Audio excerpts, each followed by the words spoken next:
لا إله إلا الله محمد رسول الله এরপর আল্লাহ রাব্বুল আলামিন বলেন ওয়াবিল ওয়ালিদাইনি ইহসানা। ও নবী, কিতাব তেলাওয়াত করে আপনি আপনার সাহাবায়ে কেরামদেরকে আমি আল্লাহর নোটিশটা জানিয়ে দেন। 3 নম্বরে তারা যদি মা বাবার অবাধ্য হয়, আব্বা আম্মার সাথে যদি বেয়াদবি করে, আমি আল্লাহ যত জায়গায় বলেছি আমার ইবাদতের কথা, সাথে সাথে বলেছি তার মা বাবার খেদমতের কথা। ও নবী, আমার আয়াত তেলাওয়াত করে শুনিয়ে দেন। ঈমান ভঙ্গের 3 নম্বর কারণ হলো মা বাবার যদি অবাধ্য হয়ে যায়। তাহলে আল্লাহ রাসূল বলেন আলা উনাব্বিরুকুম বিআকবারিল কাবাইর ক্বালা আশ-শিরকু বিল্লাহি ওয়া উকুকুল ওয়ালিদাইন। 3 নম্বর ঈমান ভঙ্গের কারণ হলো মা বাবার অবাধ্য হওয়া। হযরত মুআযের কথাই খেয়াল রাখেন। হযরত মুআয ইয়ামেনের দিকে যাওয়ার টাইমে মুআযের আরেকটা উপদেশ দিল, মুআযরে ওই ইয়ামেনের মানুষদেরকে বলবা তাদের আব্বা আম্মার অবাধ্য যেন না হয়। আল্লাহ রাসূল বলেন আমারাকা ইযা তাখরুজা মিন আহলিকা ওয়া মালিকা। ও মুআয, তুমি ইয়ামেনের জনগণকে জানাইয়া দিও তার আব্বা আম্মা যদি তার সম্পদ থেকে বঞ্চিত করে, পরিবার থেকে যদি বঞ্চিত করে, তাকে যদি ত্যায্য পুত্র করে দেয়, মুআয রে কোনদিন ইয়ামেনের জনগণকে বলিও তারা যেন আব্বা আম্মার অবাধ্য না হয়। আমার আল্লাহ রাব্বুল আলামিন যত জায়গায় তার ইবাদতের কথা বলেছেন, হুবহু প্রায় তত জায়গায় বলেছেন রে বান্দা, আমি আল্লাহর গোলামের সাথে সাথে তোমার আব্বা আম্মার অনুগত হবে, আব্বা আম্মার কথা শুনবেন। আল্লাহ রাব্বুল আলামিন বলেন, ও নবী, তারা যদি আপনাকে জিজ্ঞাসা করে ইয়াসালুনাকা মাযা ইউনফিকুনা কুল মা আনফাকতুম মিন খায়রিন ফালিল ওয়ালিদাইনি ওয়াল আকরাবিন। ও নবী, 2 নম্বর পারা 12 নম্বর পৃষ্ঠায় সূরাতুল বাকারা আল্লাহ পাক বলেন, ও নবী, তারা যদি আপনাকে জিজ্ঞাসা করে খরচ করার সর্বোত্তম খাত কোনটা আল্লাহ এবং তার রাসূলের পরে, আল্লাহ এবং তার রাসূলের পরে খরচ করার উত্তম খাত কোনটা, ও নবী আপনি বলে দিলেন কুল মা আনফাকতুম মিন খায়রিন ফালিল ওয়ালিদাইনি ওয়াল আকরাবিন।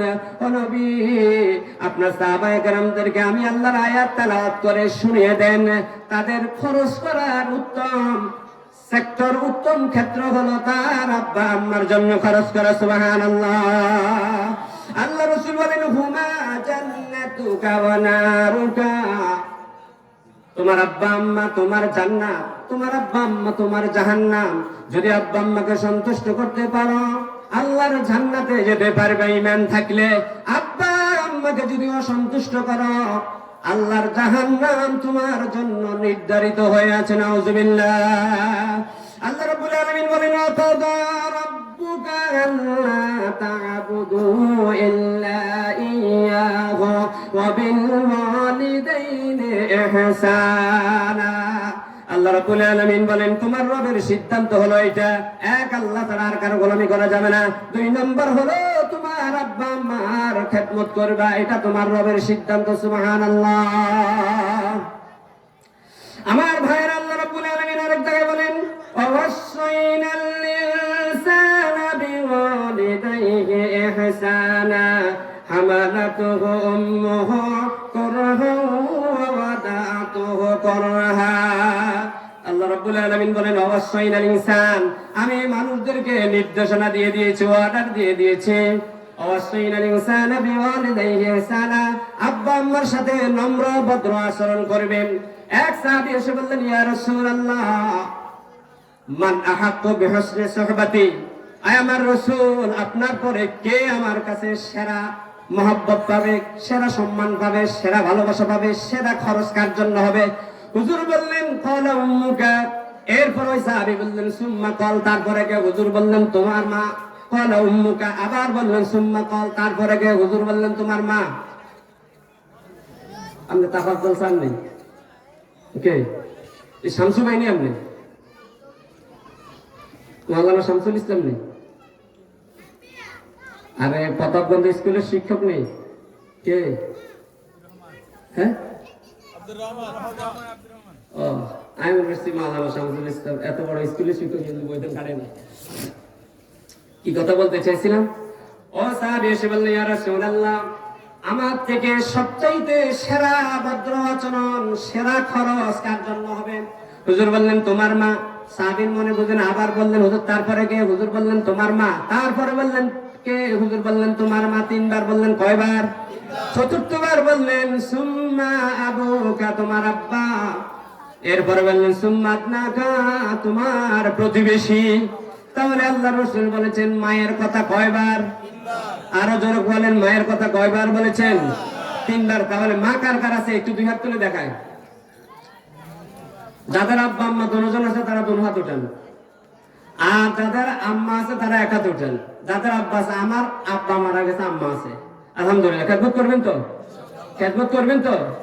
আল্লাহ রাসূল বলেন তোমরা রিজিকের জন্য এত পেরেশানি হয় না। তোমার বৃদ্ধ মা যদি থাকে, তোমার মায়ের কারণে না রিজিক দিই, আর শিশু, অসুস্থ, বয়োবৃদ্ধ, তাদের কারণে রিজিক আসে। রিজিক তাজা জেতা মানুষের কারণে আইয়া না। সুবহানাল্লাহ, সুবহানাল্লাহ।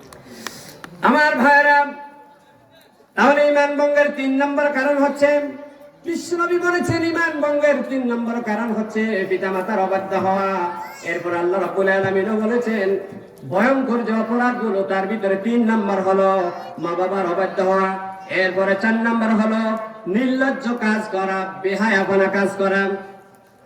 আল্লাহ রাব্বুল আলামিন বলেন ওয়ালা তাকতুলু আওলাদাকুম মিন ইমলাক। 3 নম্বর হলো সন্তান হত্যা করা। কি করা? না, 4 নম্বর। এটা 4 নম্বর হলো সন্তান হত্যা করা। কি করা বলছি বলেন? ওয়ালা তাকতুলু আওলাদাকুম মিন ইমলাক নাহনু নারযুকুকুম ওয়া ইয়্যাহুম। ও দুনিয়ার মানুষেরা, খাদ্যের অভাবে, রিজিকের অভাবে কেন তোমরা তোমাদের সন্তানগুলোকে হত্যা করো? অথচ আমি যেভাবে তোমাদের রিজিক দেই, তোমাদের সন্তানগুলোর রিজিকও আমি আল্লাহ দেই। সুবহানাল্লাহ। তাহলে আমাদের সন্তান, এটা রিজিক কে দেয়? সন্তান বাড়লে রিজিক কে দিবে? সন্তান কমলে আপনার রিজিকও কমায়া দিবে। আমার ভাইরা বাবারা, সন্তান হত্যার তাফসীরে জালালাইনের ভিতরে এসেছে, তাফসীরে বাহরে মুহিতের ভিতরে এসেছে। আল্লাহ রাসূল বলেছেন আল্লাহর কোন বান্দা যদি তার সন্তানকে তাওহীদের শিক্ষা না দেয়, কোরআন শরীফের শিক্ষা না দেয়, তাহলে প্রকারান্তরে ওই মানুষটা যেন তার সন্তানকে হত্যা করলো। নাউযুবিল্লাহ।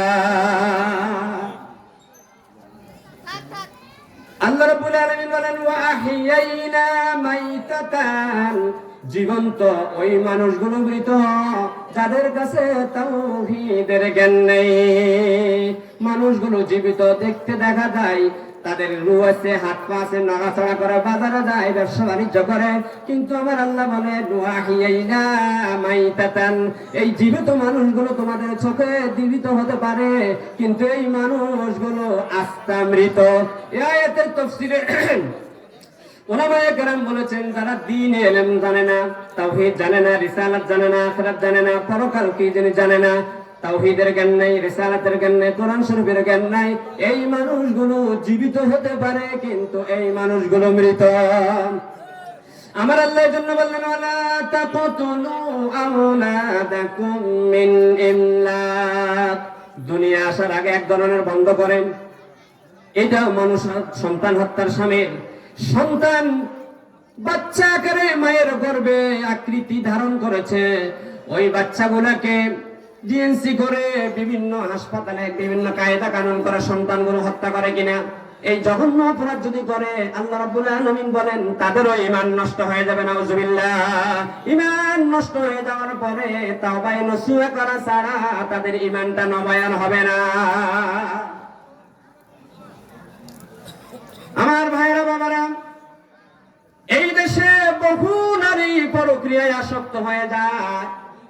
বাবারা ভাইয়েরা বিদেশে থাকে, তাদের নামে ব্যাংকে অ্যাকাউন্ট করে। আমার অনেক মায়েরা বোনেরা হাত বেজার হবে যে হুজুর এবার আমাদের বিরুদ্ধে ওয়াজ করতেছে, কিন্তু বাস্তব কথা বাংলার এই জমিনে অসংখ্য নারী অসংখ্য পরপুরুষের সাথে সাক্ষাৎ করে, জেনা ব্যভিচার করে, তারা সন্তান হত্যা করে কিনা? আমার আল্লাহ বললেন ওয়ালা তাকতুলু আওলাদাকুম মিন ইমলাক, ও দুনিয়ার মানুষেরা তোমরা তোমাদের সন্তানগুলোকে হত্যা করিও না। এটাও এক ধরনের সন্তান হত্যা। সন্তানকে সুশিক্ষা না দেওয়া, তাওহীদের শিক্ষা না দেওয়া, কোরআন হাদিসের শিক্ষা না দেওয়া, এটাও সন্তানকে প্রকারান্তরে বড় ধরনের হত্যা। তার কারণ হলো এই মানুষটা আস্থা জীবিত একটা মানুষ, জাহান্নামের অতল গহ্বরে তাকে যেতে হবে, নাউজুবিল্লাহ। যেহেতু সময় কমে জন্য আমি পয়েন্টগুলো বলে দিচ্ছি। এরপরে আল্লাহ রাব্বুল আলামিন 5 নম্বরে বলেন ওয়ালা তাকরাবুল ফাওয়াহিশা মা যাহারা মিনহা ওয়া মা বাতান। 5 নম্বর ভয়ঙ্কর অপরাধ, 5 নম্বর ঈমান ভঙ্গের কারণ হলো ওই মানুষগুলো প্রকাশ্যে অপ্রকাশ্যে বেহায়াপনা কাজে লিপ্ত হয়ে যায়। নির্লজ্জ বেহায়াপনা কাজ প্রকাশ্য করুক অপ্রকাশ্য করুক, আমার আল্লাহ বলেন এই মানুষগুলোর ঈমান ভঙ্গ হয়ে যাবে। তাওবায়ে নসুহ করা ছাড়া তাদের ঈমানটা নবায়ন হবে না। আমার আল্লাহ বলেন ওয়ালা তাকরাবুজ জিনা ইন্নাহু কানা ফাহিশাতান ওয়া মাকতা। জিনা তো থাক দূরের কথা, জিনার কাছেও যাও না, কারণ এইটা জঘন্য বড় একটা অপরাধ। মাওলানা ফিরোজ সাহেব আমি কইতাম কিল্লাম লাগে স্যার আছে এনে না আইবেন স্টেজে যাইয়েন, আপনি একটা দাখিল মাদ্রাসা সুপার উঠে যান তাড়াতাড়ি। এই যে মোহাম্মদিয়া সুপার আছে ওনার সাথে বইন, একটু জিকির করে লা ইলাহা ইল্লাল্লাহ লা ইলাহা। আমার আল্লাহ রাব্বুল আলামিন বলেন ওয়ালা তাকরাবুস জিনা ইন্নাহু কানা ফাহিশাতান ওয়া মাকতা। প্রকাশ্যে জিনার কাছে যেও না, জিনার নিকটবর্তী হয় না। জিনার নিকটবর্তী হওয়া, নেগের ছবি চাওয়া, একাকী স্বাস্থ্য বোন, জ্যাঠাতো বোন, খালাতো বোন, মামাতো বোন ইত্যাদির সাথে কথা বলা, এগুলা জিনার কি? নিকটবর্তী। আল্লাহ রাব্বুল আলামিন বলেন ওয়ালা তাকরাবুজ জিনা ইন্নাহু কানা ফাহিশাতান ওয়া মাকতা। শরীয়তে যে 14 জন বিবাহ করা হারাম করেছেন, ওই 14 জন ছাড়া বাকি যত ম্যাটারনাল যত কাজিন আছে, কাজিন সিস্টার আছে, যত চাচাতো মামাতো খালাতো ফুফাতো বোন আছে, এই সবগুলোর সাথে যদি শরীয়তের সীমানা লঙ্ঘন করে দেখা করে তাদের ঈমানটা ভঙ্গ হয়ে যাবে। জানেন তো এগুলা? জানেন কেন? জানেন তো? তাহলে আজ থেকে তওবা করতে হবে। ম্যাচুরিট প্রাপ্তবয়স্ক কোন ছেলে যদি তার জ্যাঠাতো বোনের সাথে সাক্ষাৎ করে, আল্লাহর কসম কোরআন বলছে ওয়ালা তাকরাবুল ফাওয়াহিশা মা যাহারা মিনহা ওয়া মা বাতান। তাদের ঈমান ভঙ্গ হয়ে যাবে। ঈমান আবার তাওবায়ে নসুহ করে নতুন করে ঈমান আনতে হবে, নাউজুবিল্লাহ।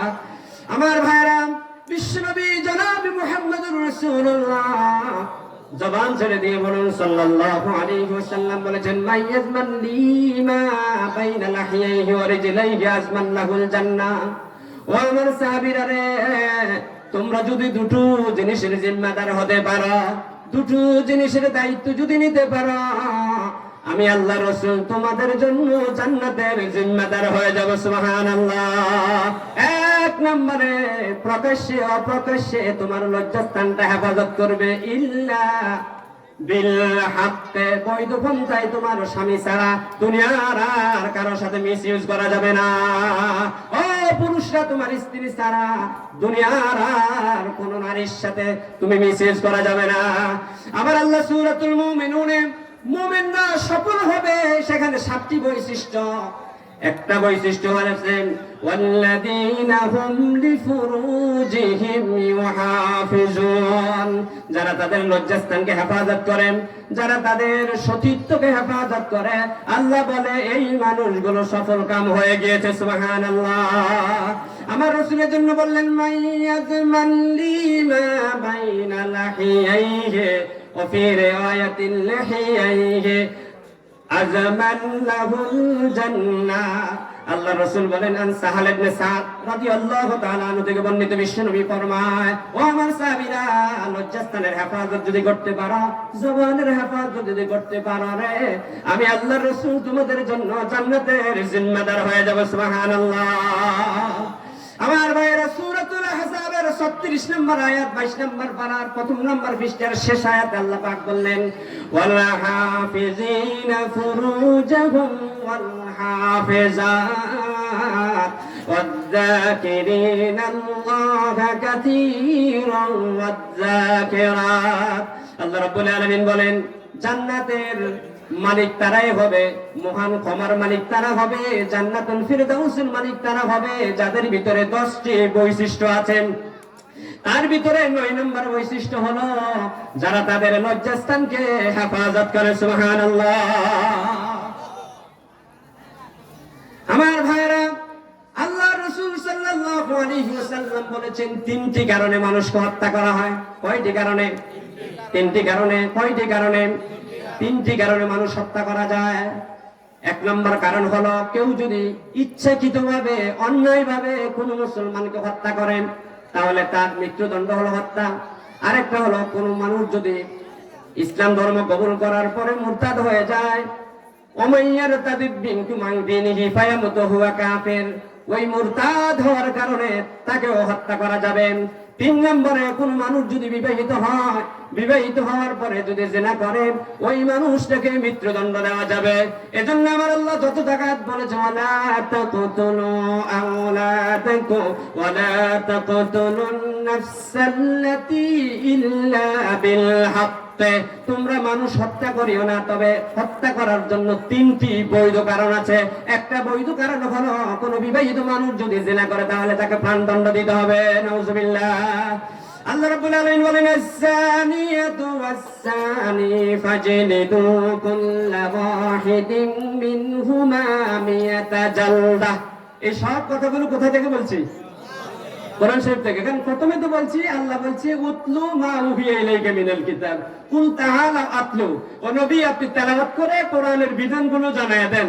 ও নবী ঈমান ভাঙার কারণগুলো জানায়া দেন। তাহলে কার কথা এটা? কোন রাজা বাদশার কিচ্ছা কাহিনী বলতেছি না, আল্লাহর কথা। তাহলে আল্লাহ পাক বলতেছেন সূরা নূরের প্রথম আয়াত আস-সানিয়াতু ওয়াস-সানি ফাজলিদু কুল্লা ওয়াহিদিন মিনহুমা মিয়াতা জালদা। ও জিনাকার নারী এবং পুরুষ শোনো, তোমাদেরকে প্রাণদণ্ড দিবে, 100 দররা মারবে। এটা হলো অবিবাহিত হলে। বিবাহিত হলে আস-সানিয়াতু আশ-শাইখু ওয়াশ-শাইখাতু আজ-জানিয়াতু ওয়াজ-জানি ফারজিমুহুমা নাকালাম মিনাল্লাহ। আল্লাহ রাসূল সহিহ হাদিস দ্বারা বলেছেন বৃদ্ধা অর্থাৎ প্রাপ্তবয়স্ক বিবাহিত পুরুষ বিবাহিতা নারী যদি জিনা করে এদের জন্য কোমর পর্যন্ত গর্ত করে পাথর মেরে তাদেরকে হত্যা করতে হবে। নাউজুবিল্লাহ। আমার ভাইয়েরা বাবারা, আল্লাহ রাসূলের জামানায় এক নারী বিশ্ব নবীর কাছে এসে বলল ইয়া রাসূলুল্লাহ আমি গর্ভবতী হয়েছি, তবে আমার পেটের ভিতরে ওলাতে জানি অবৈধ সন্তান, হুজুর আমাকে শাস্তি দেন। দুনিয়ার শাস্তি তো সহজ, জাহান্নামের কঠিন শাস্তির চাইতে। হুজুর বললেন ও মহিলা তুমি অপরাধ করেছো, তোমার সাথে যে জিনা করেছে সে অপরাধ করেছে, কিন্তু গর্ভস্থিত সন্তান তো কোনো অপরাধ করে নাই, সুতরাং তাকে প্রাণদণ্ড দেওয়া যাবে না। তুমি চলে যাও, সন্তান ভূমিষ্ঠ হওয়ার পরে সন্তানকে দুধ পান করাবে, দুধ ছাড়া হলে ওই সন্তান আমার কাছে নিয়ে আসবে।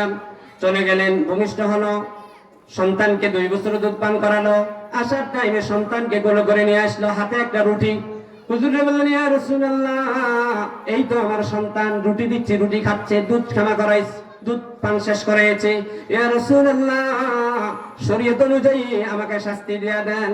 দুনিয়ার শাস্তি তো নরমাল, পরকালের শাস্তি তো ভয়াবহ মারাত্মক। আয় আল্লাহর রাসূল আমাকে শাস্তি দিয়ে নিষ্পাপ করে দেন। আল্লাহর রাসূল সাহাবায়ে কেরামদেরকে বললেন আমার সাহাবীরা পরীক্ষা খনন করো, গর্ত খনন করো কোমর পর্যন্ত। গর্ত খনন করে সাহাবায়ে কেরামদেরকে বললেন পাথর নিক্ষেপ করে এই নারীকে প্রাণদণ্ড দাও।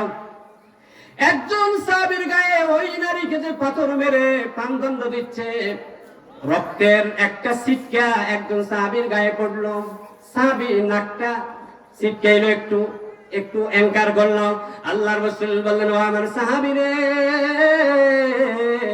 এই মহিলা অপরাধ করেছে, তাওবা নসিহা করেছে, তার তাওবা এত বেশি আল্লাহর দরবারে কবুল হয়েছে। ও আমার সাহাবী শুনে রাখো, এই মহিলার পাপী নয় রে, এই মহিলা একজন জান্নাতি মহিলা। সুবহানাল্লাহ। ও মায়েরা বোনেরা যারা শুনছেন, ও বাবারা ভাইয়েরা যারা শুনছেন, দোহাই লাগি বলি, পরক্রিয়া যদি করেন মৃত্যুর টাইমে কালিমা নসিব হবে না। আগামীকাল সকালে মা বোনদের উদ্দেশ্যে এই কথা, বাকি আর অনেক কথা আছে বলবো ইনশাআল্লাহ। এরপরে আল্লাহ রাব্বুল আলামিন 5 নম্বরে বললেন, 6 নম্বরে বললেন ওয়ালা তাকতুলুন নাফসাল্লাতী হারামাল্লাহু ইল্লা বিল হক। ও আমার বান্দারা, তোমাদেরকে আমি আয়াত দিয়ে ঘোষণা দিচ্ছি, মানুষ যদি হত্যা করো ঈমানটা চলে যাবে। নাউযুবিল্লাহ। قال رسول الله صلى الله عليه وسلم أول ما يقضي يوم القيامة في الدماء। حضرت أبو هريرة رضي الله تعالى عنه تكملت كتاب القصاص ফাজিলের সিলেবাস, ফাজিলের মিশকাত আমি পড়াই আলহামদুলিল্লাহ, ফাজিলের সিলেবাস কেসাস। সেখানে এসে আল্লাহ রাসূল বলেছেন আউয়ালু মা ইউকদি বিহি ইয়াউমাল কিয়ামাতি ফিদ-দিমা।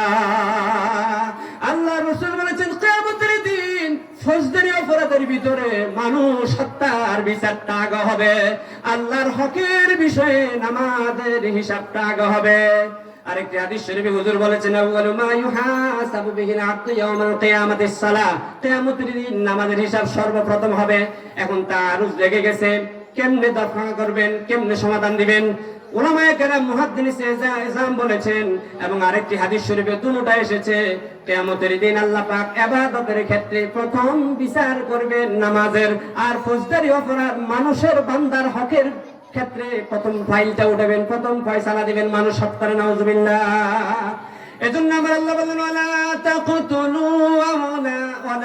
তাকতুলুন নাফসাল্লাতী ইল্লা বিল হক ওয়া মান কুতিলা মাজলুমান ফাকাদ জাআলনা লিওয়ালিহি সুলতানা। সুবহানাল্লাহ।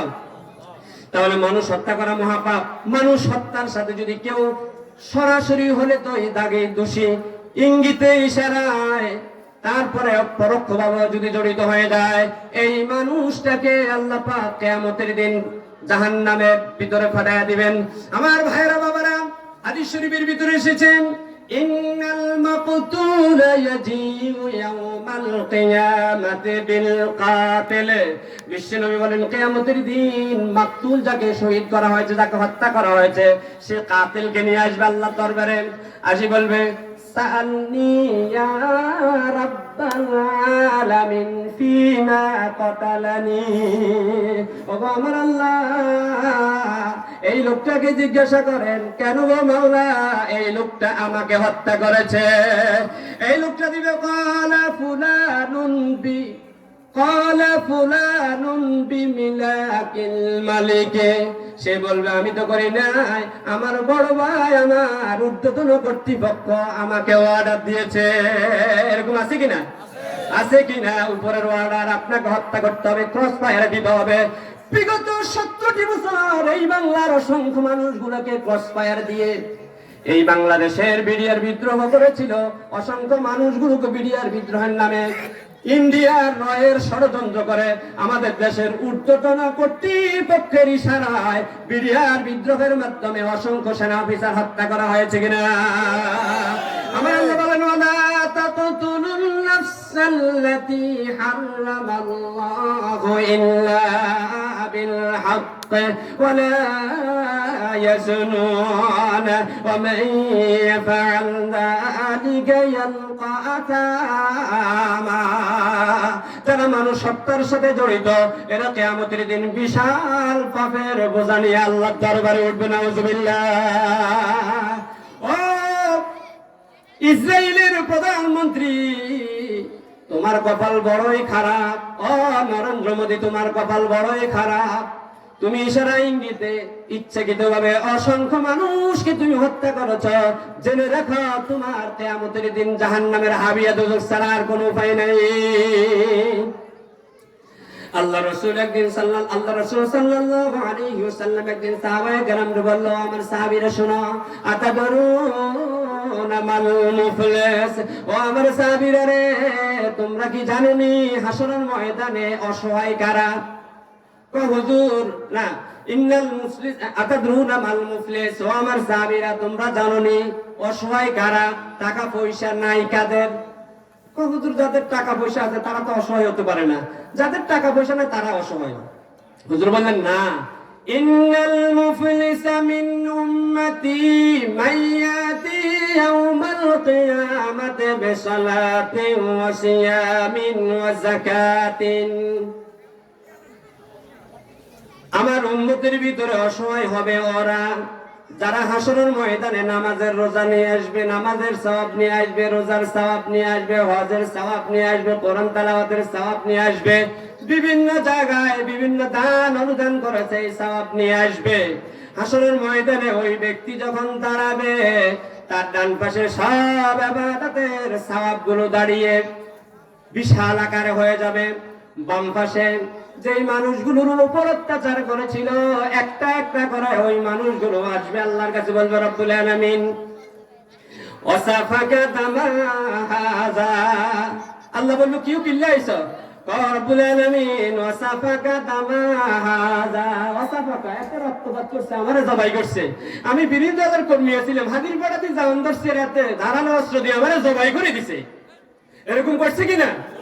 ওয়াসাফাকা দামাহাযা ওয়া আকালা মাল হাযা ওয়া শাতামা হাযা ওয়া কাযাফা হাযা, চারটা বললেন ওয়া আকালা মাল হাযা ওয়া শাতামা হাযা ওয়া আকালা মাল হাযা ওয়া সাফাকা দামা হাযা। আল্লাহ রাসূল বলবে বাম দিক থেকে একজন আসবে, আসি বলবে রব্বুল আলামিন আমি আসছি, কিল্লে আসছো?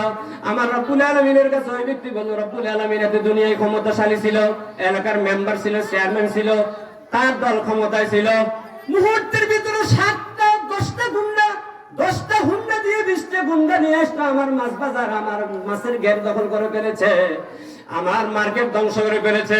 ওয়া কালামা লাহাযা, এই তো এই লোকটা তার গুন্ডা বাহিনী দিয়া হাইসা কাইসা রুবিল্লাহ আহবিজাবি নিয়া, আবার কেউ এই নাম থাকলে বেজার হয়েন না, এদেরকে নিয়ে আমার সব ধন সম্পদ গুলো লুণ্ঠন করে খেয়ে ফেলেছে।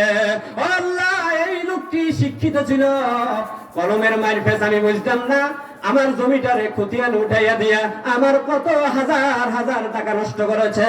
ওয়া কালামা লাহাযা, আল্লাহ বলবে দাও তুমি যে নামাজ পড়ছো নামাজের সওয়াবটা দিয়ে দাও। যেই লোকটার ধন সম্পদ জোর করে নিয়েছিল এই লোকটা চলে যাবে, এর নামাজের সওয়াব লয়। এবার আরেকজন আসবে, কইব কি আল্লাহ এসে তুমি আয় আল্লাহ আমি ইসলামী আন্দোলন করতাম, ইসলামের পক্ষে কথা বলতাম, এই লোকটা আমাকে জঙ্গি ট্যাগ দিয়া, মৌলবাদী ট্যাগ দিয়া, আমাকে তালেবান ট্যাগ দিয়া এই লোকটা আমার বিরুদ্ধে মামলা করেছিল, আমাকে গালিগালাজ করেছিল। রব্বুল আলামিন আপনি তো আহকামুল হাকিমিন, আপনি তো ইনসাফ কায়েম করে। আয় আল্লাহ এই লোকটা আমাকে গালি দিয়েছে, আমার আল্লাহ বলবে আরে বান্দা 60 বছর রোজা রেখে যে সওয়াবটা করেছিলিস রোজার সওয়াবটা তারে দিয়ে দে, লোকটা চলে যাবে। এবার তৃতীয় আরেকজন আসে বলবে রব্বুল আলামিন ও রব্বুল আলামিন ওয়াকাযাফা হাযা, এই রব্বুল আলামিন এই লোকটা আমার ব্যাপারে অপবাদ দিয়েছে, আমাকে সত্য কোনো ঘটনা দিয়ে পেঁচাইতে পারে না, এজন্য আমারে মিথ্যা মামলা দিয়া অপবাদ দিয়া আমাকে জেলে ঢুকাইছে, আমার কতগুণ টাকা নষ্ট করেছে। ওয়াকাযাফা হাযা, আয় আল্লাহ আজকে আপনার কাছে আমি সঠিক বিচার চাই। আমার আল্লাহ বলবেন রে তুই যে ওই যে হজ করছিলি হজের সওয়াব বেড়ে দিয়া দে, এই লোকটা চলে যাবে। আরেক লোক আসবে বলবো রব্বুল আলামিন আমিও পাওনা আছি। রব্বুল আলামিন বলবে তোমার তো রোজার সওয়াব গেল, হজের সওয়াব গেল, তারপরে কোরআন তেলাওয়াতের সওয়াব গেল, নামাজের সওয়াব গেল, যাকাতের সওয়াব গেল, এখনো পাওনাদার আসে। কিরে কিল্লা সব তো রব্বুল আলামিন এতে হাজিরপাড়া ইউনিয়নের চেয়ারম্যান ছিল, আলহামদুলিল্লাহ আমাদের বর্তমান চেয়ারম্যানরা আগের যারা ছিল সবাই ভালো। আল্লাহ ওমর ফারুক চেয়ারম্যান কোথায় আছে জানি না, আল্লাহ তাকে তুমি আমাদের মাঝে ফিরিয়ে দাও বলে আমিন। আল্লাহ তাআলা যারা অন্যায়ভাবে ঘুমের শিকার হয়ে আছেন মাওলা তাদের ব্যবস্থা করে দাও বলে আমিন। আল্লাহ এই লোকটি হাজিরপাড়া ইউনিয়ন বা অন্য ইউনিয়নের চেয়ারম্যান ছিল, কি যেন একটা লম্বা অস্ত্র দেখাইয়া আমার মাছগুলা সব নিয়ে গিয়েছে, কোনদিন আমার মাছের টাকা দেয় নাই।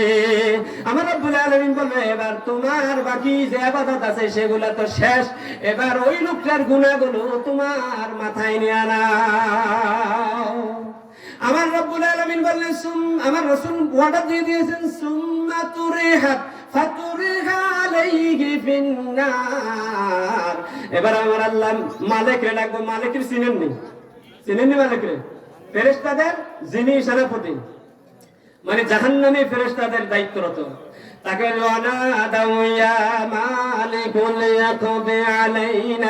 ও মালিক, এদের ব্যাপারে সিদ্ধান্ত হয়ে গিয়েছে, এদেরকে হাবিয়া দুজকের জাহান্নামের একেবারে নিম্ন স্তরে নিক্ষেপ করে। নাউযুবিল্লাহ। তাই জন্য আমার আল্লাহ বললেন ওয়ালা তাকতুলুন নাফসাল্লাতী হারামাল্লাহু ইল্লা বিল হক। অন্যায় ভাবে যদি কোনো মানুষকে হত্যা করে, আল্লাহর কসম করে বলি ওই লোকটার কোনো নামাজ রোজা কবুল হবে না, ওই লোকটা দুনিয়ায় আর শান্তি পাবে না, ওই লোকটি মৃত্যুর আগ পর্যন্ত কোনোদিন আর ঘুমাইতে পারবে না। জেনে রাখেন, জেনে রাখেন, এই যে টিভি হারুন কত মানুষকে ধ্বংস করেছিল, এই যে কি কুমারের বিপ্লব কুমার বলছিল না পুলিশ, ওই লোকটা বলতো দাড়ির এই সাইজ হলে, পায়জামার এই সাইজ হলে এটা বিশেষ দলের। আল্লাহর গজব এই পেশিবাদীর দোসরদের উপর পড়েছে কিনা? ক্বালা লিয়াখুযা আখাহু বিলিহিয়াতি। সব পয়গম্বরের দাড়ি ছিল, দাড়ি রাখা সুন্নত না, নফল না, মুস্তাহাব না, সুন্নত মুআক্কাদা। সুন্নত মুআক্কাদা ওয়াজিবের কাছাকাছি, এক মুষ্টি দাড়ি রাখা। কিন্তু ওইটা উট বলেছিল যারা দাড়ি রাখে তারা বিশেষ দলের সদস্য। আসেনি এখন? আসেনি শয়তানগুলো এখন? আমার ভাইরা, আল্লাহ রাব্বুল আলামিন বলেন ওয়ালা তাকতুলু আওলাদাকুম বিল হক ওয়ালা তাকতুলুন নাফসাল্লাতী ইল্লা বিল হক। অন্যায় ভাবে মানুষ হত্যা করা যাবে না বাংলার এই জমিনে, তারপরে ইসরায়েলে, ইন্ডিয়ায়, রাশিয়ায়। ওই যে রাশিয়ার শয়তান, ওই যে একটা রাষ্ট্রের মানুষগুলোকে পাইকারি দরে হত্যা করতেছেন, ওই যে ইসরায়েল, ওই যে ইন্ডিয়া আমাদের দেশের মানুষগুলোকে হত্যা করতেছে। কিন্তু আলহামদুলিল্লাহ একটা খুশির সংবাদ শোনায়। আজকেও জুমার টাইমে বলেছিলাম আমার রব্বুল আলামিন তোমার কাছে ফরিয়াদ করি, আল্লাহ আমাদের বিজিবিদেরকে আল্লাহ তুমি মুজাহিদের পদমর্যাদা দাও। আমার রাসূল বলেছেন আল্লাহর কোন বান্দা যদি মুসলিম রাষ্ট্রের সীমানা পাহারা দেয়, একদিন যদি সীমানা পাহারা দেয়, এক মাস রোজা রাখলে, দিবস রোজা রাখলে, রাত্রিতে দাঁড়িয়ে দাঁড়িয়ে তাহাজ্জুদ পড়লে যে সওয়াব পাওয়া যায়, মুসলমান দেশকে নিরাপত্তা দেওয়ার জন্য যারা সীমান্ত পাহারা দেয়, আমার রাসূল বলেছেন আল্লাহর ওই বান্দাকে এক মাস রোজা রাখলে যে সওয়াব, এক মাস দাঁড়িয়ে দাঁড়িয়ে তাহাজ্জুদ পড়লে যে সওয়াব, একটা দিন শুধু সীমানা পাহারা দেওয়ার কারণে সেই সওয়াবের ভাগীদার হয়ে যায়। সুবহানাল্লাহ। আল্লাহ রাব্বুল আলামিন বলেন ইয়া আইয়ুহাল্লাযীনা আমানু সাবিরু ওয়াসাবিরু ওয়ারাবিতু।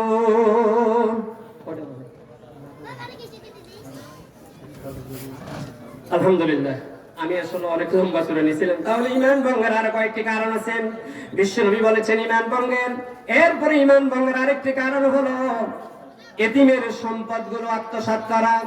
ঈমান ভঙ্গের আরেকটি কারণ হলো ন্যায় বিচার না করা, ন্যায় বিচার না করা। ঈমান ভঙ্গের আরেকটি কারণ হচ্ছে আল্লাহর সাথে যে ওয়াদা আমরা করে এসেছিলাম রূহের জগতে আল্লাহকে রব মানবো, বিশ্ব নবীকে নবী মানবো, সব নবীও বিশ্ব নবীকে নবী মানবে ওয়াদা করে এসেছিল। আমরাও ওয়াদা করেছিলাম, নবীরাও ওয়াদা করেছিল, নবীরাও ওয়াদা করেছিল বিশ্ব নবীর কাছে যে কোরআন শরীফ আসবে, কোরআন শরীফ অনুযায়ী তারা দাওয়াতি কাজ করবে।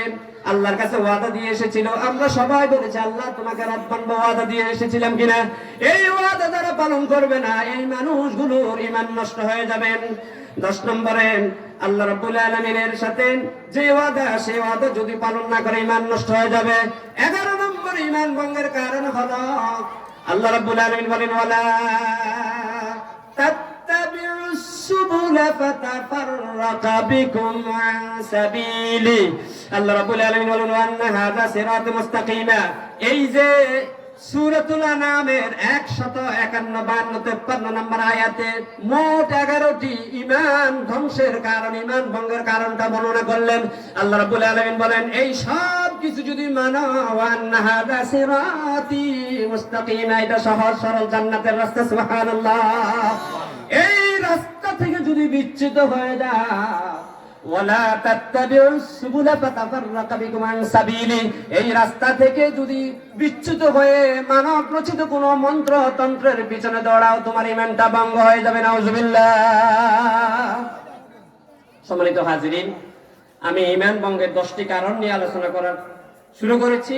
অনেকগুলো বিশ্লেষণ দিয়েছি, অনেকগুলো দিতে পারি নাই, সময় যেহেতু শেষ। সামনে ইনশাআল্লাহ কখনো যদি পাই আপনাদেরকে ইনশাআল্লাহ ঈমান ভঙ্গের বাকি কারণগুলো বলবো। সবকিছু নিয়ে আসেন, আমাদের প্রধান আলোচককে নিয়ে আসবেন এবং হাফেজ ছাত্রদেরকে নিয়ে আসবেন, পাগড়িটা নিয়ে আসবেন। আমি আপনাদের কাছে প্রধান আলোচক আসার আগে ইসলামিক সেন্টারের কয়েকটা কথা বলি। ইসলামিক সেন্টার এটা ইসলামের নামে, সবাই বলুন কান